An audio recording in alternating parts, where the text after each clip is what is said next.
thank you, sir, for coming here and enlightening us with all your knowledge that you have shared. Uh, I have two small questions. I have written this so that I can deliver that clearly. My question is, sir, I have listened from multiple sources that we should not chase our happiness because happiness is already within us. So, my first question is this right? And the another question is, if this is right, sir, then what's the purpose of doing our work? Like a person wants to become a doctor because after becoming, he will be able to serve the society and he will feel better after that. But if I am already happy, if I am already powerful, then what's the motivation behind doing our work? So these are my two questions. Good. Both questions are useful. No, it's not that you should not chase happiness. You should chase great happiness, true happiness, high happiness, lasting happiness, happiness free of sadness, happiness free of fear.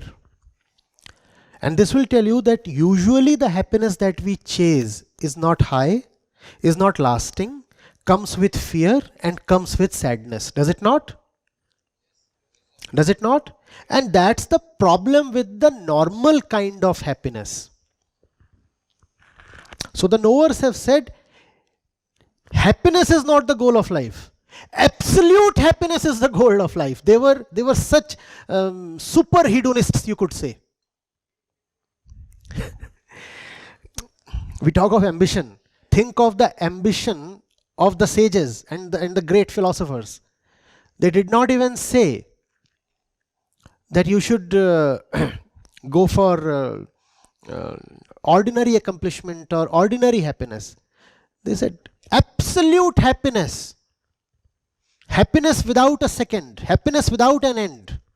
That's the purpose of life. And that's the reason they said that the usual happinesses that you chase are all nonsense. Because those happinesses come on back of fear.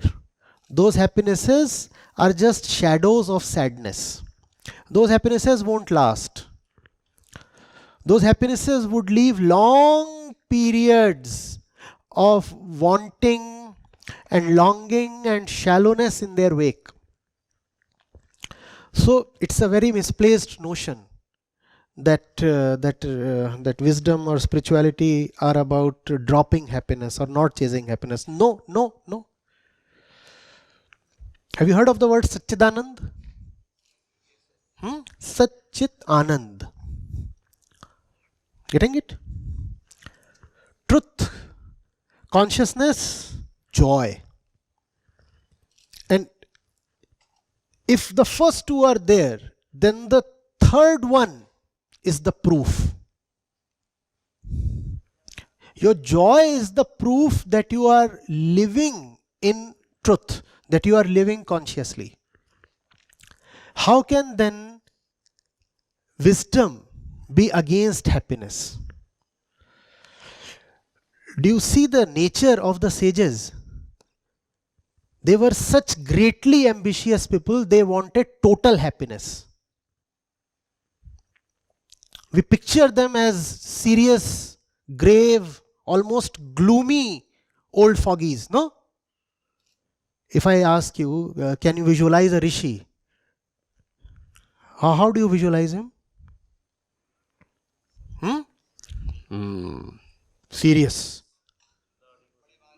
And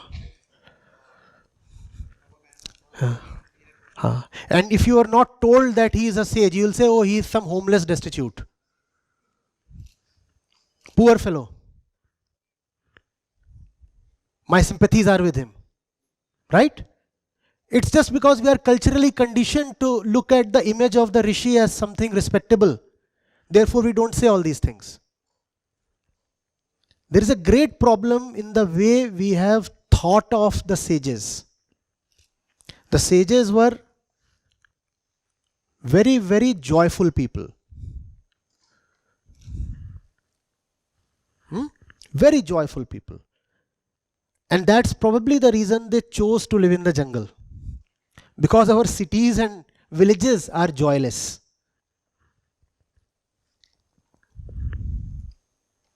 Getting it? And if you exhibit joy to joyless people, they get very frustrated, even violent. If there are people who have condemned themselves to live morose, dull, boring, dead lives, if they come across someone who is truly living it, as they say, king size, he gets very frustrated and envious and therefore violent. So the sages said, no. We would rather retreat to the jungles. And in the jungles, they could freely exhibit their joy. Now, this joy is such a superior kind of happiness that you cannot very easily visualize it. If happiness, in your opinion, consists of laughing or is expressed through laughter, then joy does not mean a guffaw. You'll say, when you are ordinarily laughing, then you stretch these 2 points by half an inch, and in joy, obviously, the stretch extends to 2 inches. No. Which basically means that joy is not in the same plane as happiness. Joy is not a linear extension of happiness. Joy is a dimension different from happiness. You cannot say 2 units of excitement is happiness and 5 units of excitement is joy. No.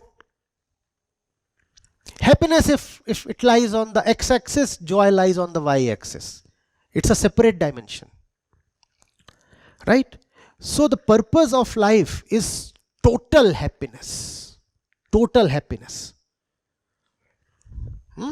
Think of your happinesses now. Are they total? If they are not total, don't stick to them. Search for something higher. Search for something that won't abate.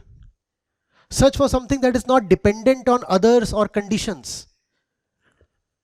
If he smiles, I'll be happy. But it's not necessary that he'll smile irrespective of how hard you work for him. Right? If I get the right results, I'll be happy. But the results are not and never totally in your control. Are you getting it? Huh?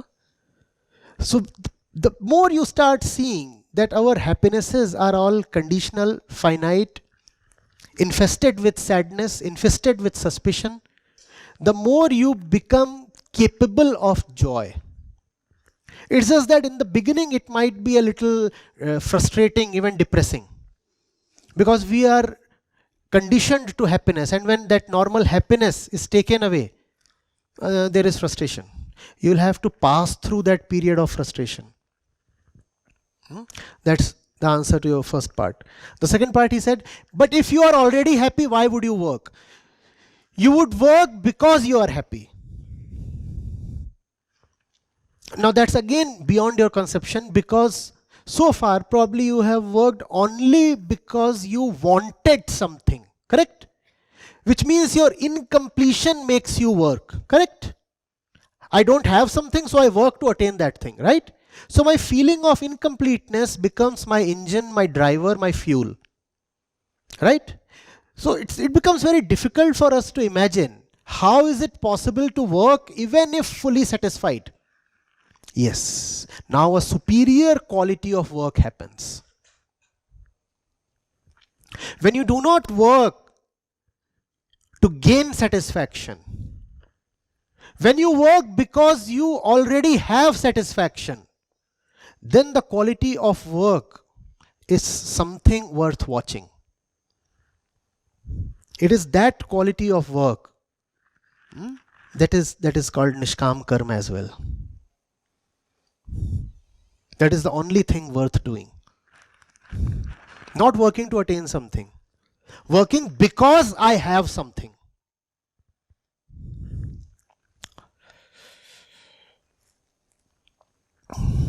Not speaking so that you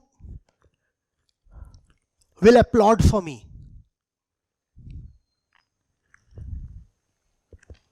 Speaking because I have transcended the need to be applauded.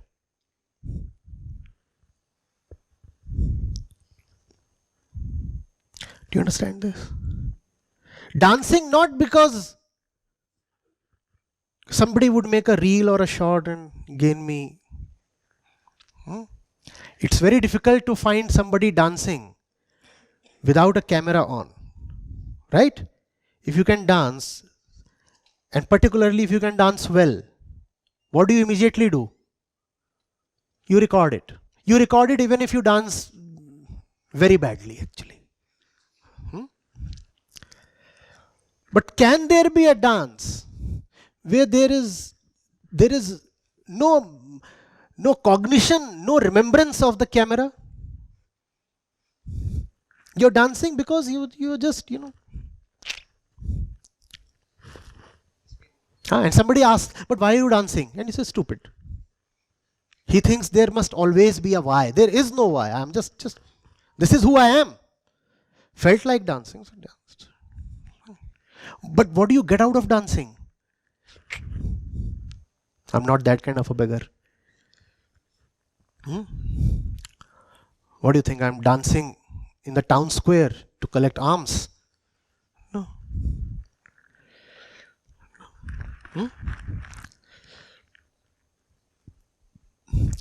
Start practicing this thing. Start doing things from which you get nothing.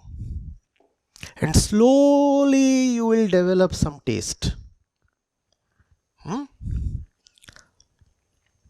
Better still if you start doing things where you not only get nothing but actually lose something. It will appear bitter, almost intolerable in the beginning.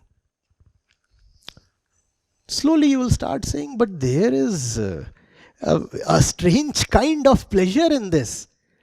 I'm loving it. Happens with practice. Happens with practice.